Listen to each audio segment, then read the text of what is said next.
Les scénarios probables vers lesquels se dirige cette crise algéro-marocaine qui est très tendue depuis 2021. Beaucoup parlent d'une guerre, d'affrontements militaires. Il y a trois scénarios entre l'Algérie et le Maroc.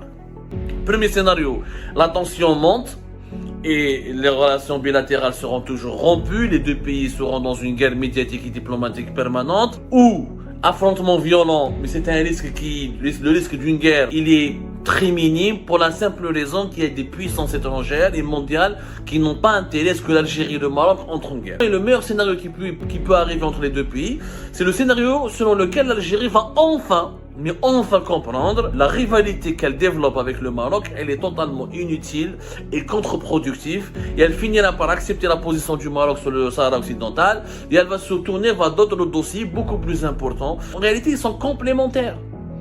Là, le Maroc agricole peut aider l'Algérie qui est gazière et pétrolière.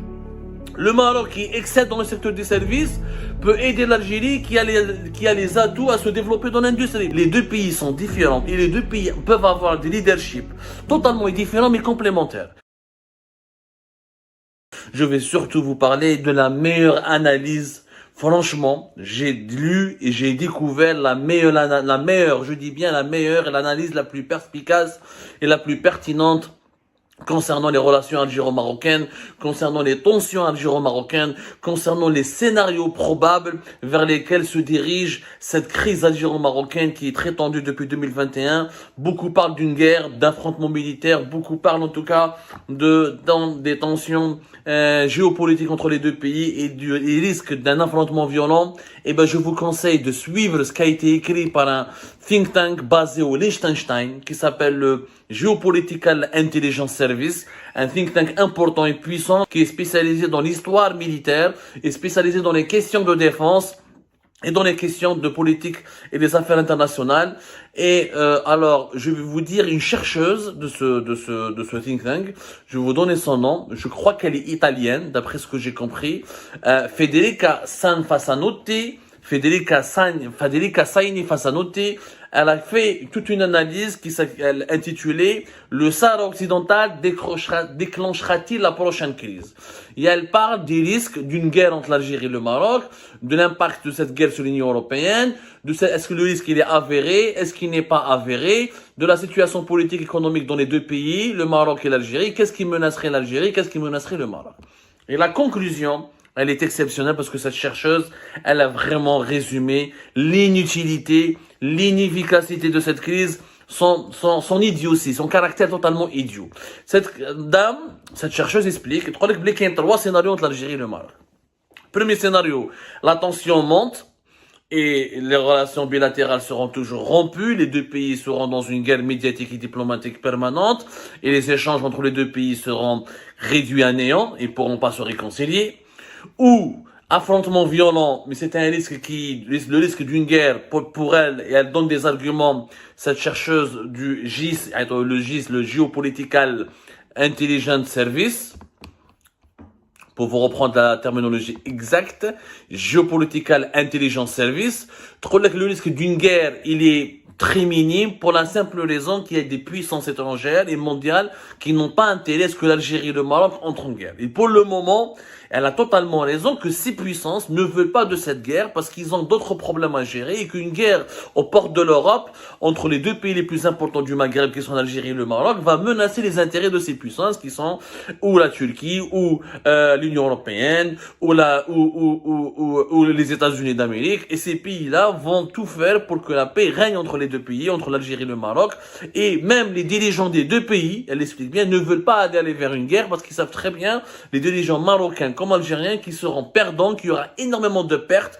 des pertes matérielles considérables, des pertes humaines considérables, que personne ne pourra gagner parce que les deux belligérants seront soutenus par des puissances étrangères et au niveau de l'armement, au niveau de la puissance militaire, les deux pays vont se neutraliser très rapidement. Mais ce qui est intéressant, ça déjà on l'a dit, ce scénario d'une guerre avec l'Algérie et le Maroc, ce n'est pas possible, à moins que des débordements de cette guerre froide médiatique se prolongent et la banalisation de la tension, et risque peut-être d'aboutir à des affrontements militaires sporadiques, comme je l'ai prévu, comme je l'ai analysé, et vous avez été très nombreux et nombreux à suivre mes analyses sur notre chaîne YouTube, ou là sur Facebook, ou là sur algériepart.com.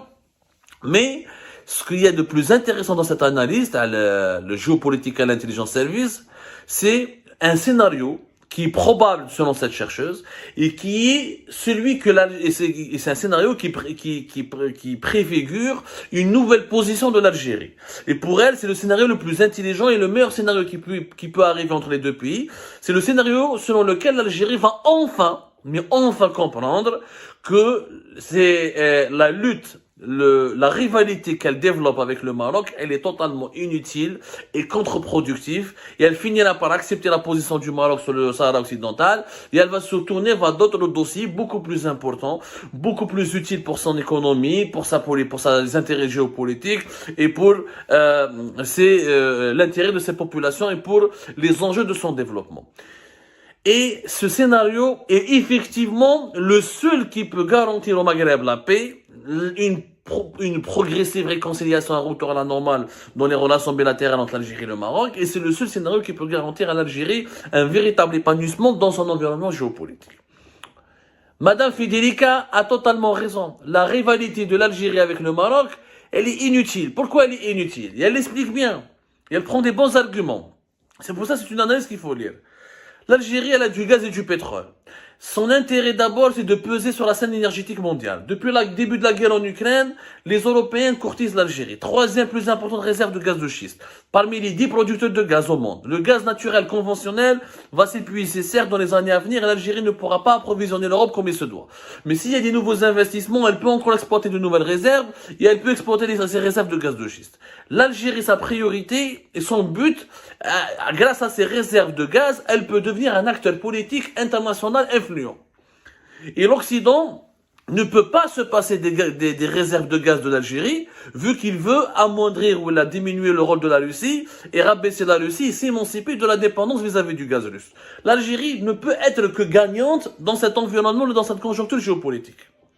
Cela signifie quoi? Que l'Algérie ne peut pas être en concurrence avec le Maroc, parce par rapport, grâce à ses ressources naturelles, notamment grâce au gaz naturel, c'est elle la puissance régionale numéro 1 de fait. Le Maroc son sous-sol, il est vide, il n'a pas de gaz, il n'a pas de pétrole, il est dépendant des pays étrangers, lui-même pourrait être dépendant de l'Algérie, pourrait lui-même avoir besoin du gaz algérien. Donc une rivalité, شغل واحد فقير مع واحد غني ولا واحد فيه 2 mètres مع واحد فيه مسكين 1,50 m. La bagarre n'a pas de sens. Elle n'a pas de sens. L'Algérie, de facto, elle est plus importante que le Maroc parce que la conjoncture mondiale aujourd'hui, où l'énergie est devenue le moteur des relations internationales, le carburant des crises géopolitiques, la raison d'être des agendas qui vont déterminer les alliances et les contre-alliances entre les puissances mondiales, de ce fait, l'Algérie, elle a une carte à faire valoir. Et son intérêt, c'est pas de se battre avec le Maroc ou contre le Maroc, plutôt, elle n'a aucun intérêt. Elle est en train de perdre son temps à se battre contre le Maroc pour un territoire qui est le Sahara occidental où il n'y a ni gaz ni pétrole, un peu de phosphate et quelques poissons. Ni le phosphate ni le poisson n'ont l'importance du gaz et du pétrole et des hydrocarbures. Et le Maroc ne peut pas concurrencer l'Algérie parce qu'il n'a pas les hydrocarbures. Donc en aucun cas l'Algérie ne peut considérer le Maroc comme son concurrent. Au contraire, le Maroc complète l'Algérie. Les dirigeants algériens les dirigeants marocains ils auraient dû comprendre que les deux n'ont pas à être rivaux. Ils boxent pas sur le même ring, ils n'ont pas les mêmes intérêts, les deux pays fonctionnent de manière totalement différente, et les deux pays ont des orientations géopolitiques totalement différentes. En réalité, ils sont complémentaires.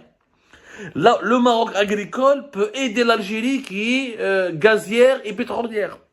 Le Maroc qui excelle dans le secteur des services peut aider l'Algérie qui a les atouts à se développer dans l'industrie. Par exemple, l'Algérie, sa vocation, c'est de développer dans l'industrie. Ce qui est logique, c'est un marché de 45 millions d'habitants, plus important que celui du Maroc. C'est un marché où le coût de l'énergie, il est faible. Puisque l'énergie, elle est faible en Algérie, l'électricité, le gaz, le pétrole. Donc, normalement, c'est facile de développer des filiales industrielles. De deux, c'est le plus vaste pays en Afrique. Il a une grande façade maritime en Méditerranée, des grandes frontières avec l'Afrique subsaharienne, avec plusieurs pays de l'Afrique subsaharienne. Donc ça peut être une base logistique importante pour exporter des produits manufacturés ou l'industriel dans les pays d'Afrique subsaharienne. Ce n'est pas le cas du Maroc. Le Maroc développe de l'industrie. Oui, mais le Maroc s'est lancé dans l'industrie du montage de véhicules, il s'est lancé dans la logistique à travers le port de Tangemed et les plusieurs nouvelles versions de port Tangemed. Oui, mais pourquoi le Maroc a fait ça? Parce qu'il a profité de l'absence. C'est l'Algérie qui lui a laissé la place. Et l'Algérie, elle était tellement absente, elle n'a pas joué son rôle de leader industriel dans la région. Ben, le Maroc, il a profité de cette brèche. Il est en train de remplacer le vide. Mais le Maroc, ses atouts, c'est pas l'industrie, c'est les services, c'est le tourisme, être une bonne place financière. Les banques marocaines ont acquis une expérience internationale très importante, notamment en Afrique. Être une place d'offshoring, être un carrefour commercial, développer dans le transport grâce à la Royal Air Maroc. Mais l'Algérie devrait aussi, l'Algérie ne peut pas exceller dans le Maroc comme les services. On n'a pas la culture du tourisme, on reçoit pas autant de touristes étrangers, on ne peut pas le recevoir autant d'étrangers. On peut pas devenir un pays touristique du jour au lendemain. On n'a pas des banques aussi bien gérées que le Maroc, on n'a pas la culture du management comme au Maroc, mais on peut être un pays industriel, un pays exportateur d'énergie, il y a un grand marché interne, notre grand marché interne, et on peut être, grâce à notre vaste territoire, une importante place logistique pour exporter vers l'Afrique subsaharienne. Donc, le Maroc et l'Algérie ne pourront pas être concurrents. Leur nature fait en sorte qu'ils sont complémentaires. Ou le fait que l'Algérie et le Maroc sont en train de se disputer, ils sont en train de perdre de l'argent, du temps et gaspiller leur énergie. Parce que le problème du Maroc n'est pas l'Algérie. À l'exception de la crise du Sahara occidental et du Polisario qui est financé par l'Algérie, le Maroc, c'est des défis qui mettent l'analyse qui a été publiée par le Geopolitical Intelligence Service. Le Maroc, son problème, c'est le climat. C'est ce qu'on appelle ça, le changement climatique. C'est les crises de sécheresse, la pénurie de l'eau potable qui risque de menacer sa population et son territoire. Surtout le changement climatique. Et deux, la paix sociale dans le pays, parce qu'il y a des inégalités sociales très fortes. Et le Maroc devrait garantir et continuer à créer de la croissance économique pour pouvoir éliminer ces inégalités sociales. C'est ça le problème du Maroc, ses priorités. C'est pas de lutter, empêcher le leadership algérien. Normalement, en fait, les deux pays, cette analyse nous explique très bien. T'as la Geopolitical Intelligence Service, t'as ce think tank basé à Liechtenstein. Les deux pays sont différents et les deux pays peuvent avoir des leaderships totalement différents mais complémentaires. Les deux pays peuvent être leaders dans des domaines bien spécifiques. Il y a des domaines où l'Algérie ne peut être leader et le Maroc ne peut pas la concurrencer. Il y a des domaines où le Maroc peut être leader, facilement leader, et l'Algérie ne peut pas le concurrencer. C'est con, par exemple, que l'Algérie va concurrencer le Maroc dans le tourisme. C'est totalement con que l'Algérie veut concurrencer le Maroc dans le secteur financier, dans le secteur bancaire. C'est totalement con que l'Algérie veut essayer de concurrencer le Maroc dans l'agriculture. Mais c'est totalement con que le Maroc essaie de concurrencer l'Algérie dans l'énergie. C'est totalement con que le Maroc va essayer de concurrencer l'Algérie dans certains secteurs industriels où il n'a pas le coût de l'énergie nécessaire et le coût de travail est plus élevé au Maroc qu'en Algérie, à cause de les politiques de sécurité sociale dans les deux pays sont différentes. L'Algérie, elle peut se permettre de subventionner une politique sociale, ce qui permet de contrôler le coût du travail, alors que le coût du travail au Maroc est plus élevé. Parce qu'il n'y a pas une politique de sécurité sociale assez ambitieuse et assez puissante. Voilà, ces deux pays, c'est vraiment ces deux leaders, les deux pays peuvent être leaders différemment, sans être forcément dans l'hostilité. Et l'Algérie, elle gaspille beaucoup de temps et d'énergie. Son combat n'est pas contre le Maroc. Son combat est de se trouver, c'est plus le Qatar, l'Iran, les grands pays gaziers qui peuvent lui prendre ses parts de marché en Europe. C'est le gaz de schiste, c'est les États-Unis à travers le gaz de schiste. Son combat, elle, c'est de se positionner contre l'Égypte, oui. L'Égypte peut être un rival parce que l'Égypte essaye de conquérir les marchés africains. L'Égypte, elle a un tissu industriel local. L'Égypte est en train de faire des projets régionaux qui peuvent menacer les intérêts de l'Algérie. Mais c'est pas le Maroc. C'est pas le Maroc. Vraiment, j'aimerais bien que les dirigeants algériens comprennent ce scénario. Cette rivalité avec le Maroc, elle est inutile, contre-productive. On perd de l'argent, on perd beaucoup d'argent, parce que le Sahara occidental et le Polisario nous coûtent beaucoup d'argent. On a perdu des amis dans les pays du Golfe. On a provoqué l'hostilité d'Arabie Saoudite, des Émirats, de la Jordanie, à cause de ce conflit, de cette guerre que nous voulons faire au Maroc. Et nous perdons du temps, surtout, parce que ça nous empêche de nous concentrer sur les priorités. La priorité de l'Algérie, c'est de rester un pays incontournable sur la scène du gaz naturel, notamment sur la scène énergétique, de renforcer nos réserves et d'exploiter les nouvelles réserves rapidement, d'exploiter toutes les opportunités que nous offrent nos immenses réserves en gaz de schiste, de se doter d'une industrie locale et de devenir un acteur, une place logistique importante pour pénétrer les marchés africains. C'est ça la priorité de l'Algérie. Mais pas aller se battre contre le Mali marocain et le roi du Maroc. C'est un combat qui est voué à l'échec parce qu'il est inutile, encore une fois.